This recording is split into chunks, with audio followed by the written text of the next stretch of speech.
पिताजी बूढ़े हो गए थे और चलते समय दीवारों का सहारा लेते थे। नतीजन दीवारें जहां भी छूती थी वहां रंग उड़ जाता था और दीवारों पर उनकी उंगलियों के निशान बन जाते थे।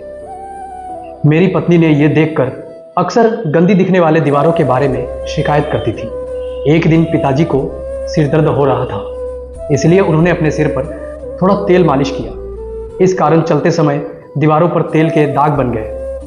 मेरी पत्नी ये देखकर मुझ पर चिल्लाई और मैं भी अपने पिता पर चिल्लाया और उनसे बदतमीजी से बात की। उन्हें सलाह दी कि वे चलते समय दीवारों को ना छुए। वे दुखी लग रहे थे। मुझे भी अपने व्यवहार पर शर्म आ रही थी, लेकिन मैंने उनसे कुछ नहीं कहा।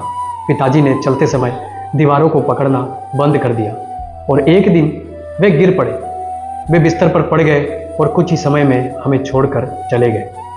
मुझे अपने दिल में अपराध बोध महसूस हुआ और उनके भावों को कभी नहीं भूल पाया और उनके निधन के लिए खुद को माफ़ नहीं कर पाया।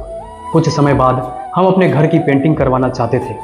जब पेंटर आया तो मेरे बेटे ने, जो अपने दादा को बहुत प्यार करता था, पेंटर को पिता के फिंगरप्रिंट साफ करने और उनकी जगह पेंट करने की अनुमति नहीं दी। पेंटर बहुत अच्छे और नए थे। उन्होंने उसे भरोसा दिलाया कि वे मेरे पिता के फिंगरप्रिंट, हाथों के निशान को नहीं मिटाएंगे, बल्कि निशानों के चारों ओर एक सुंदर घेरा बनाकर एक अनूठी डिजाइन बनाएंगे। इसके बाद ये सिलसिला चलता रहा और वे निशान हमारे घर का एक हिस्सा बन गया। घर में आने जाने वाले सब लोग उस डिजाइन की प्रशंसा करने लगे। समय के साथ मैं भी बूढ़ा हो गया। अब मुझे चलने के लिए दीवारों के सहारे की जरूरत थी। एक दिन चलते समय मुझे अपने पिता से कहे गए शब्द याद आ गए। मैंने बिना सहारे चलने की कोशिश की।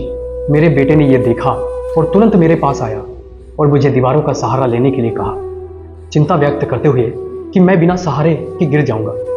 मैंने महसूस किया कि मेरा बेटा मुझे पकड़ रहा था। मेरी पोती तुरंत आगे आई और उसने प्यार से मुझे सहारा देने के लिए अपना हाथ उसके कंधे पर रखने के लिए कहा। मैं चुपचाप रोने लगा।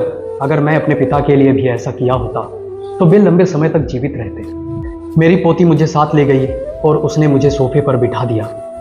फिर उसने मुझे दिखाने के लिए अपनी ड्राइंग बुक निकाली।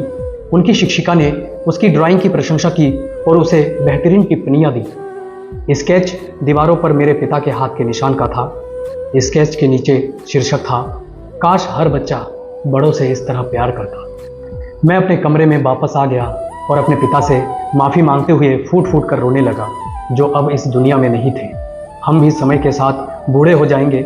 आइए हम इस कथा से ये शिक्षा लें कि अपने बड़ों का ख्याल रखें और अपने बच्चों को भी यही सिखाएं।